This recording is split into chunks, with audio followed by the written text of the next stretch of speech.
S-a dus la Sunderland în Championship, Regis Le Bris, totalmente necunoscut, demarat cam din pușcă acolo.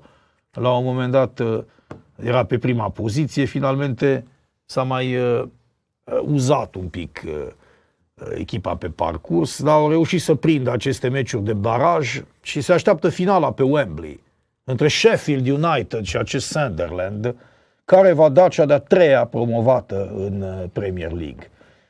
Deja primele două fiind cunoscute și sigur că nu sunt nume surprinzătoare, echipele care pică se întorc repede.